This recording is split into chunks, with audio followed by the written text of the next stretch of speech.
Hello friends, आज की class DElEd first semester के स्टूडेंट्स के लिए काफ़ी ज़्यादा महत्वपूर्ण होने वाली है। डीएलएड यानी बीटीसी प्रथम सेमेस्टर परीक्षा के दृष्टिगत अपने चैनल पर जो फ्री क्लासेस की सीरीज चल रही है उसमें हम लोग थ्योरी की क्लासेस लगभग कंप्लीट कर चुके हैं और वर्तमान में हम लोग ऑब्जेक्टिव क्वेश्चंस की सीरीज लेकर के आए हैं। इसके 5 पार्ट जो हैं हो चुके हैं और आज ये छठा पार्ट है और छठे पार्ट तक आपके ऑब्जेक्टिव क्वेश्चन जो सीडीपी के हैं वो सारे के सारे जो हैं वो कंप्लीट हो जाएंगे। तो अगर पिछली ऑब्जेक्टिव क्लासेस की या थ्योरिकल क्लासेस की आपने वीडियो नहीं देखी है तो जरूर देख लेना। एक प्लेलिस्ट बनी हुई है यूट्यूब पर, आप जाकर के देख सकते हैं। डिस्क्रिप्शन में एक डेडिकेटेड टेलीग्राम ग्रुप का लिंक है जो कि डीएलएड का ही है, उससे भी आप ज्वाइन करके ये सारी क्लासेस जो है पा जाएंगे। इनकी पीडीएफ भी आपको वहां पर मिल जाती है। तो आप लोग क्लास में लास्ट तक बने रहिएगा और चैनल को भी सब्सक्राइब कर लो जिससे नेक्स्ट क्लास का नोटिफिकेशन सबसे पहले आपको मिल सके। तो आपका टाइम ना खराब करते हुए हम लोग बढ़ेंगे। तो हम लोग क्वेश्चन नंबर 125 तक पिछली क्लास में जो है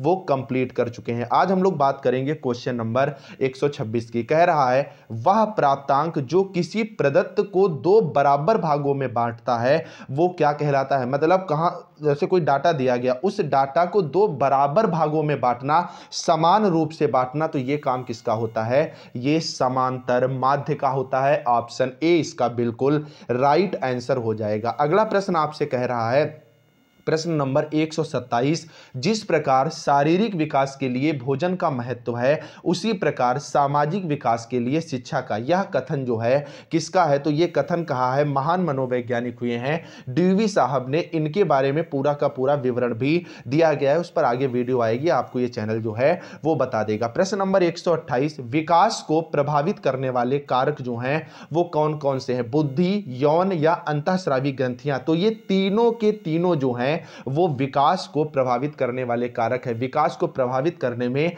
सबसे प्रमुख रूप से जो होता है अग्रणी वो आपका बुद्धि होता है। बाकी यौन और अंतःस्रावी भी बराबर रूप से विकास को प्रभावित करते हैं। अगला प्रश्न नंबर 129 है, टोली की आयु जो है वो किसे कहा जाता है? मतलब ये कि जो किशोरावस्था होती है इसको तो आप गैंग एज जो है वो बोलते हो। बाकी ये जो आपकी बाल्यावस्था होती है ये आपकी टोली की आयु या इसे प्ले एज भी जो है वो बोलते हैं। और जो शैशवावस्था आपकी होती है इसको हम लोग टॉय एज बोलते हैं। तो इसको भी आप जो है अच्छे से ध्यान रखिएगा। किशोरावस्था की अवधि 13 से 18 वर्ष तक होती है। बाल्यावस्था की जो अवधि होती है ये 6 से लेकर के 13 वर्ष तक होती है। और शैशवावस्था की अवधि जो होती है ये जन्म से लेकर के 6 वर्ष तक मानी गई है। यहां से भी आपका ऑब्जेक्टिव सवाल बन जाता है। प्रश्न नंबर 130, मनुष्य को जो कुछ भी बनना होता है प्रारंभ के 4-5 वर्षों में ही बन जाता है। यह कथन किसका है? तो यह कथन फ्रायड साहब का है। फ्रायड साहब का कहना था कि जो मनुष्य को बनना होता है उसकी शुरुआत उसके बाल विकास से शुरू हो जाती है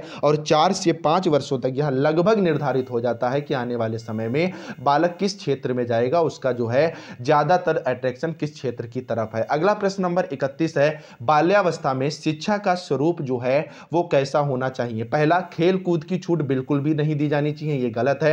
दूसरा, खेलों और रचनात्मक कार्यों के माध्यम से शिक्षा देनी चाहिए, बिल्कुल सही है। जब बाल्यावस्था होती है तो बालक का ध्यान खेलों की तरफ ज्यादा आकर्षित होता है। ऐसे में अगर खेलों को सम्मिलित करके अधिगम कराया जाए तो ये बाल्यावस्था के लिए सबसे लाभकारी हो जाता है। ऑप्शन बी इसका बिल्कुल करेक्ट आंसर हो जाएगा। प्रश्न नंबर 132, बालक के मानसिक विकास के लिए शिक्षक को क्या करना चाहिए? तो पहला, स्नेह और सहानुभूति व्यवहार करना चाहिए या सत आचरण प्रस्तुत करना चाहिए या उपयुक्त शिक्षण विधि का प्रयोग करना चाहिए। तो अगर बालक के मानसिक विकास को अच्छा करना है तो बालक के साथ आपका लगाव होना आवश्यक है, तभी बालक आपकी क्लास में जो है वो मन लगाएगा। अच्छा आचरण आपका भी होना चाहिए, तभी बालक आपसे अच्छा आचरण करेगा। और शिक्षण विधियां भी आपकी बेहतरीन होनी चाहिए। अगर ये तीनों के तीनों चीजें आप डालते हैं तो बालक का मानसिक विकास जो है वो बेहतर होगा। इस प्रश्न का राइट आंसर ऑप्शन डी हो जाएगा। प्रश्न नंबर 133, शिक्षा में सृजनात्मकता का प्रयोग जो है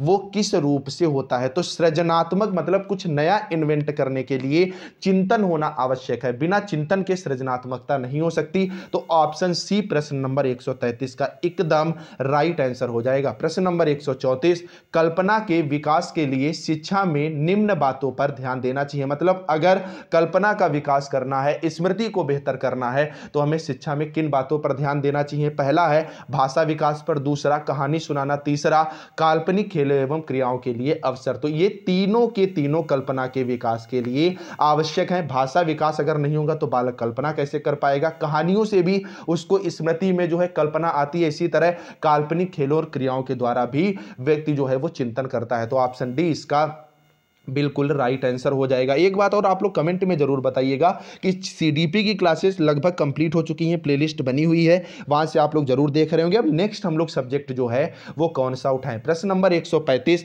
थॉर्नडाइक ने जो है वो कौन सा सिद्धांत दिया था? तो थॉर्नडाइक ने 3 सिद्धांत दिए थे, जिसे प्रभाव का नियम था, अभ्यास का नियम था और तत्परता का नियम था। ये तीनों के तीनों थॉर्नडाइक से संबंधित हैं। ऑप्शन डी इसका बिल्कुल करेक्ट आंसर हो जाएगा। प्रश्न नंबर 136, प्रेरणा होती है तो प्रेरणा जो है वो सकारात्मक होती है और नकारात्मक भी होती है। सामने वाला व्यक्ति आपको किस तरह की प्रेरणा दे रहा है? किसी को आपसे जलन है तो वो नकारात्मक रूप से बताएगा। अगर आप मैथ में अच्छे हैं तो आपसे कहेगा अब फर्स्ट ईयर इंटर में ऐसा करिए, आप आर्ट साइड से पढ़ लो या कॉमर्स साइड से पढ़ लो। लेकिन आपके माता पिता क्या करेंगे? वो आपके बारे में सकारात्मक रूप से सोचेंगे और सकारात्मक प्रेरणा देंगे। वो आपको अच्छाई और बुराई में डिफरेंस बताएंगे। कहने का मतलब ये कि सकारात्मक और नकारात्मक दोनों तरह से आपको मोटिवेट किया जाता है, लेकिन आपको ये चीज वहां पर मतलब चूज करनी है कि आपको कौन सी यहां पर आवश्यक है, कौन सकारात्मक रूप से हमें आगे बढ़ाने की कोशिश कर रहा है या कौन नकारात्मक रूप से हमें पीछे खींच रहा है। अगला है जीन पियाजे द्वारा बालक के संज्ञानात्मक विकास की कितनी अवस्थाएं दी गई हैं? तीसरी बार सवाल ये रिपीट हुआ है। संज्ञानात्मक विकास की पियाजे साहब ने 4 अवस्थाएं दी हैं। ऑप्शन बी इसका बिल्कुल करेक्ट आंसर हो जाएगा। प्रश्न नंबर 138, अधिगम स्थानांतरण के सिद्धांत जो हैं वो कौन से हैं? पहला मानसिक शक्तियों का सिद्धांत, दूसरा समान तत्वों का सिद्धांत या तीसरा सामान्यीकरण का सिद्धांत। तो ये तीनों के तीनों जो सिद्धांत हैं ये अधिगम स्थानांतरण से संबंधित है। ऑप्शन डी इसका करेक्ट आंसर हो जाएगा। 2019 में भाई ये सवाल पूछे भी गए। प्रश्न नंबर 139, वह प्रेरक जिन्हें व्यक्ति अपने प्रयासों से प्राप्त करता है उसे हम क्या कहते हैं? जो चीजें अपने प्रयास से प्राप्त की जाती हैं वो सारी की सारे चीजें अर्जित की जाती हैं, तो ये अर्जित प्रेरक होते हैं। ऑप्शन ए इसका बिल्कुल करेक्ट आंसर हो जाएगा। प्रश्न नंबर 140, स्मृति सीखी हुई वस्तु का सीधा उपयोग है, या कथन किसका था? तो वुडवर्ड साहब ने कहा था कि स्मृति वो होती है जो वस्तु का सीधा उपयोग होता है। जिन चीजों का आप उपयोग कर चुके हो उसके बारे में ही तो आपको स्मृति होती है, मतलब जो चीजें आप पहले कर चुके हो वही स्मृति होती है, और ऐसा कहना था अपने वुडवर्ड साहब का। अब हम लोग बढ़ेंगे प्रश्न नंबर 141 की तरफ। इसके पहले मैं देखिए जिसका जिक्र कर रहा था आपको बता दूं, ये डीएलएड बीटीसी का डेडिकेटेड ग्रुप है। आप यहां पर देख सकते हैं इसमें सारी की सारी जो आपकी क्लासेज हैं देख सकते हैं। सीडीपी ऑब्जेक्टिव क्वेश्चन का पार्ट 2 था और इसकी पीडीएफ भी सारी की सारी आपको यहां पर मिल रही है। इसके बाद आपको मॉडल वॉडल पेपर खरीदने की आवश्यकता नहीं है, सारी पीडीएफ एकदम लाइन से, और इस टेलीग्राम में केवल डीएलएड का ही कंटेंट दिया जा रहा है, तो आपको बेकार की चीजें भी नहीं मिलेंगी। तो आप लोग जरूर इस टेलीग्राम को ज्वाइन करें। प्रश्न नंबर 141, आंकड़े जो हैं वो किस प्रकार के होते हैं? तो आंकड़े जो हैं वो अवर्गीकृत होते हैं, इस बात को आप लोग अच्छे से ध्यान रखिएगा। ऑप्शन ए इसका राइट आंसर हो जाएगा। प्रश्न नंबर 142, बालक मनोविज्ञान बालक के व्यवहार एवं अनुभव का विज्ञान है, यह कथन किसका है? तो स्किनर साहब ने कहा था कि जो बालक है वो मनोविज्ञान बालक के व्यवहार और अनुभव का विज्ञान है। बालक कैसा व्यवहार करता है और अनुभव के द्वारा सीखता है, और इस सब का ही अध्ययन जो है वो बाल मनोविज्ञान के अंतर्गत आता है। प्रश्न नंबर 143, मनोविज्ञान व्यवहार का विज्ञान है, यह कथन किसका था? तो वाटसन साहब ने कहा था कि मनोविज्ञान जो है वो व्यवहार का विज्ञान है। भैया मोस्ट इंपॉर्टेंट सवाल बुद्धिलब्धि आईक्यू से संबंधित है, और आईक्यू पर एक डेडिकेटेड क्लास पड़ी हुई है, पूरी थ्योरिकल आप लोग देख लीजिएगा, 12 से 13 मिनट की क्लास है। और वो क्लासेस जो थ्योरिकल अपने चैनल पर है वो किसी मॉडल पेपर की नहीं है, वो सारी की सारी अपडेटेड कंटेंट के साथ है, एकदम क्रीम कंटेंट के साथ है, तो उनको तो जरूर देख लेना। और ये सारी चीजें जितनी भी चाहे शॉर्ट बने, ऑब्जेक्टिव बने, वेरी शॉर्ट बने, वो सारी के सारे उसी क्लासेस से हो जाएंगे। तो जो आईक्यू होता है आपका, ये मानसिक बुद्धि बटे में वास्तविक बुद्धि इंटू 100 होता है, इसको आप अच्छे से गांठ बांध लीजिएगा। अगला प्रश्न नंबर 145 कह रहा है बाल विकास का प्रत्यक्ष संबंध बाल व्यवहार से है।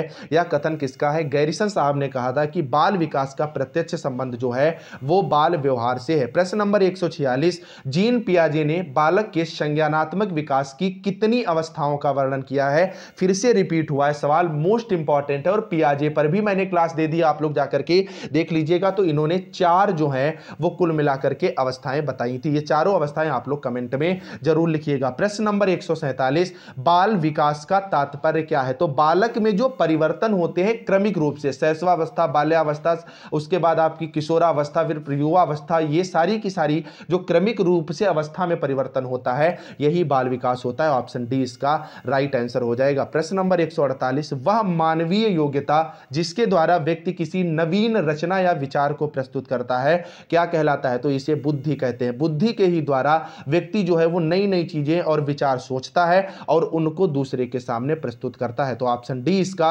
एकदम करेक्ट आंसर हो जाएगा। प्रश्न नंबर 149, बुद्धि का त्रिआयामी सिद्धांत जो है वो किसने दिया था? तो स्पीयरमैन साहब ने बुद्धि का त्रिआयामी सिद्धांत दिया था। प्रश्न नंबर 150 रिपीटेड है लेकिन मोस्ट इंपॉर्टेंट है, टीएटी परीक्षण की कार्ड की संख्या कितनी होती है? तो टीएटी परीक्षण में कार्ड की संख्या 10 + 10 + 10 होती है। आपको कमेंट में बताना है ये जो टीएटी परीक्षण होता है ये व्यक्तित्व से संबंधित होता है या बुद्धि से संबंधित होता है। प्रश्न नंबर 151 आपसे कह रहा है अभ्यास और अनुभव के द्वारा व्यवहार में होने वाला परिवर्तन क्या कहलाता है? तो इसे ही हम लोग अधिगम मतलब लर्निंग कहते हैं। ऑप्शन बी इसका बिल्कुल करेक्ट आंसर हो जाएगा। प्रश्न नंबर 152, भाटिया बैटरी परीक्षण जो है ये किससे संबंधित है? तो भाटिया बैटरी परीक्षण बुद्धि से संबंधित है। ऑप्शन सी इसका एग्जैक्ट आंसर हो जाएगा। प्रश्न नंबर 153, यदि किसी बालक की मानसिक आयु 15 वर्ष है और वास्तविक आयु 10 वर्ष है तो उसकी की बुद्धि लब्धि जो है वो कितनी होती है? तो जो आईक्यू आपका होता है मैंने बताया है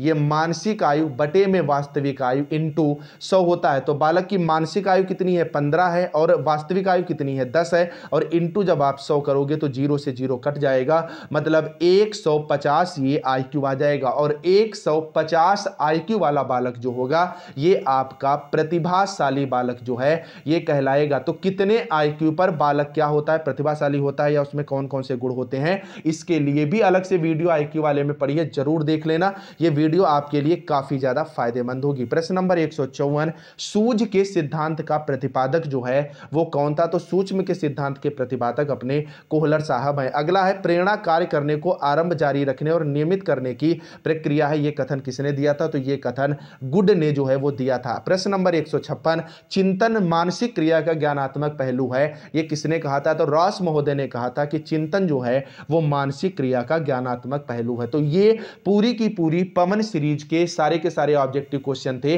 जो 6 वीडियोज में जो है वो कंप्लीट हो चुके हैं। आगे आपको भी लगातार क्लासेस मिलती रहेंगी। अब आप लोग कमेंट करिएगा, बताइएगा नेक्स्ट जो है वो सब्जेक्ट कौन सा उठाया जाए। बाकी आप यहां पर देख सकते हैं कि एक एक टॉपिक बहुत अच्छे से ये चैनल जो है वो आपको कंप्लीट करा चुका है। बस आपके सपोर्ट की आवश्यकता है, फीस के रूप में बस इतनी आवश्यकता है कि आप लोग लाइक वगैरह कर दीजिएगा और मेरा टेलीग्राम ज्वाइन कर लेना जिसका लिंक नीचे डिस्क्रिप्शन में। कमेंट में जरूर बताना क्लासेस आपको कैसी लग रही है। चलिए फ्रेंड्स, मिलते हैं नेक्स्ट वीडियो के साथ, तब तक के लिए बाय बाय।